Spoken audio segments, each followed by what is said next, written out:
Hello and welcome to my Mario Kart 8 Deluxe Booster Course Pass Wave 1 ranking video. Anyways, earlier this year, Nintendo treated us to the delight that is the Booster Course Pass, releasing Wave 1 this past... What do you mean? You know I'm not recording this in 2022 because I'm using Wiggler in the gameplay. Yeah, Wave 1. I'm a little late, but let's go. Number 8. Yeah, to no one's surprise, it's Toad Circuit.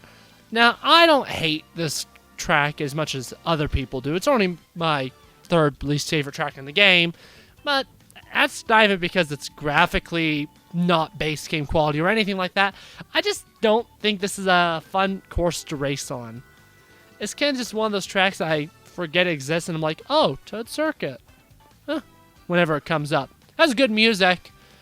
That's really all I have to say for it. Really, the one thing I truly enjoy at this track is when you're in 200cc and on the second lap, the glider panel isn't up yet. I find that funny, but it's just a boring track. There's nothing noteworthy here.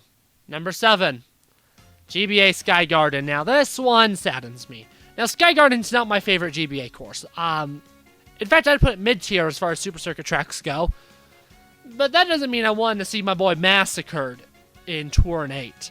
Like, well, this isn't a bad layout that exists here. The problem is, it's just not Sky Garden. If they named this something else, I don't think people would hate it as much as they do. The big issue that a lot of people, myself included, have is the fact that it calls itself GBA Sky Garden when it is not Sky Garden. It is, out of all the truncated GBA tracks, this is the one that got the shortest end of the stick. Sunset Wilds, it stinks that's not the full layout, but it still feels like Sunset Wilds. Cheap Cheap Island, again, it stinks that's truncated, but it still feels like Cheap Cheap Island. Then the other simplified ones, Blue Lake, Snowland, Riverside, even Lakeside Park, still feel like their respective courses, even if they're a little too simplified for my likings, especially Riverside and Lakeside. But this one, massacred! Number 6. Yeah, Tour Tokyo Blur is not my least favorite in Wave 1. In fact, I don't hate it as much as a lot of other people do. It's definitely not great. It's boring. Its music's uninspired. In fact, this entire track's uninspired. But I do think it is, again, I love how the Wave 1 cities ease you into the ideas of the city tracks.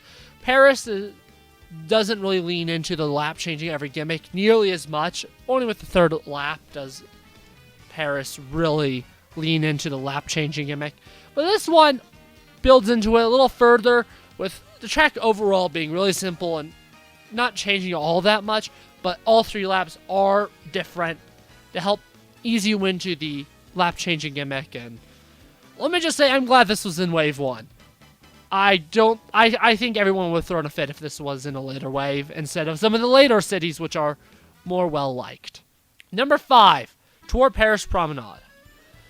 Again, I think this is the perfect introduction to Tour cities in Mario Kart 8. You have the first 2 laps, which are identical, then you have the third lap that is reverse, and that's it. The music is, well, it doesn't, I don't love it. And then you have the music, which, to me, it isn't the most Mario Kart-y music, but it does accomplish the mood of feeling like Paris, and it is good music. And the layout is nice and fun, going by the Eiffel Tower, going under it, flying towards it. It's a simple track. There's nothing wrong with it. It's a fine one. Number 4, N64 Choco Mountain. You know, in the past, I never really cared for this track. My first experience with this track was actually on an N64 at school. One of my teachers brought in his N64, and before the day started, I had to play some. And one of the maps I played was this trash. Oh my goodness. I was not, and I'm still not very good at Mario Kart 64. So the fact that you can fall off and then you have to redo that part of the lap killed me. It just slaughtered me badly. And that gave me a bad impression of Choco Island for such a long time. That gave me such a bad impression of Choco Mountain for such a long time. But then it came to Mario Kart 8, and I was like, wow, this is actually really fun. Part of me does wish that the cruelness of being able to fall off and have to redo that part of the lap was still there. A part of me wishes that was still there, but overall, I think this version of it truly is superior, and visually it's more interesting. With you got that area with the cliff at the beginning, then you got the mines. That just makes it more visually unique. I just wish it still had the fog. I think that's my one complaint. Number 3, Tour Ninja Hideaway. I like this track. This music's fine. I don't love it as much as other people. And overall, I find the layout a lot of fun. But I do hate that second to last turn at the end. I always have to go the upper path or I just can't do it. And I think that's the main thing that hurts this track in my mind is that final turn. And overall, it's fine. I like it a lot. It's a good track. But I don't love it. Number 2, DS Shroom Ridge. Oh boy, what's not to love with this track? I am a traffic course simp unless it's Toad's Turnpike. I love traffic courses. This is a traffic course. I love the winding highway on the mountain ledge. The music is amazing. And yeah, it looks like Booster Course Pass Wave 1 alright. But besides that, I have no other complaints. That is the one thing I don't like about this track. Now, are there better tracks in this game? Hell yeah, there's a better track even in this wave. But it is still such a banger. Oh, yeah, and they should totally, add bomb cars. Just saying. Number 1. Yeah, Wii Coconut Mall. What were you expecting? Of course the Wii track's going to be number 1. It's Coconut Mall!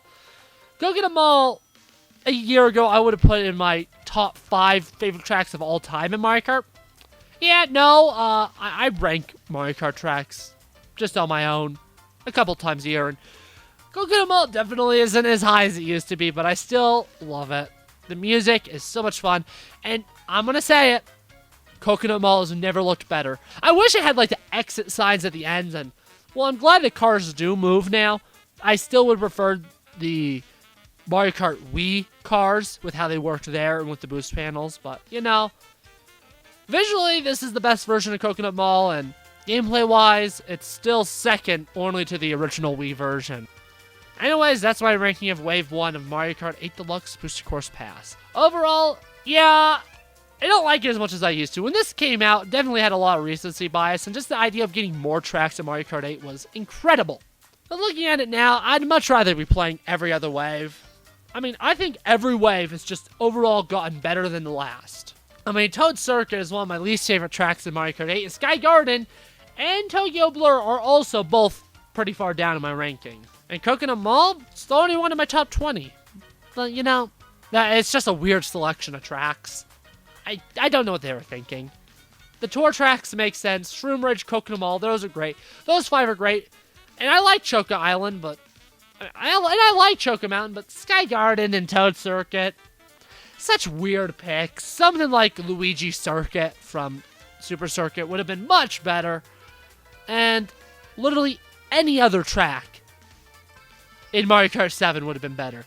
Shy Guy Bazaar, Daisy Hills, those would be my picks to replace it. Even moving SNES Mario Circuit 3 to Wave 1, then having something like Wario Shipyard in Wave 2, I think would have been better. Anyways, that's all for this video. I'll see you next time. Goodbye.